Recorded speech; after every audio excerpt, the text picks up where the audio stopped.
Ciao a tutti i follower del canale Mk1 System. Nel video di oggi della serie tutorial vi mostrerò come sostituire le boccole della barra stabilizzatrice. Questo video, che è valido per la Twingo prima serie, ho provato a cercare su internet e questo tutorial non c'è, c'è stato per altri modelli di auto ma non per la Twingo prima serie, quindi ho provato a cercare in varie lingue e non c'è. Quindi probabilmente il mio sarà l'unico tutorial esistente sui social per fare questo tipo di lavoro. Quindi buona visione!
Eccomi qua, a montaggio finito. Sto un po' sconvolto perché il lavoro è fattibile da per terra, però è sempre meglio se c'è la possibilità di avere un ponte o una fossa, ma soprattutto non fatelo se avete pensato da poco, perché mi sta venendo un po' di nausea e soprattutto non è un lavoro proprio da falsi maghi come me. Comunque, queste sono le vecchie boccole che ho eliminato. Non so se nel video si vede, ma sono belle logore. Non lo so se si vede. La gomma è completamente aperta e mangiata.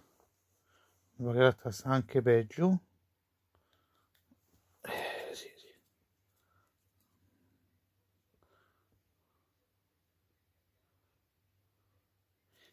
E è completamente indurita dagli anni, perché sicuramente queste sono quelle originali del 2001 che hanno messo nella macchina. Quindi lavoro in sé non difficile, ma vi consiglio, se avete la possibilità, o un ponte o una fossa, si lavora un po' meglio, perché da per terra è un po' più tosto, perché se devo fare un po' di forza sui bulloni che so comunque un po' ossidati dall'anni. Ora fortunatamente ci ho messo un po' di sgrippante e si sono allentati relativamente in modo relativamente facile, però sto un po' sconvolto. Comunque, spero che il tutorial vi sia stato utile e alla prossima, ciao a tutti!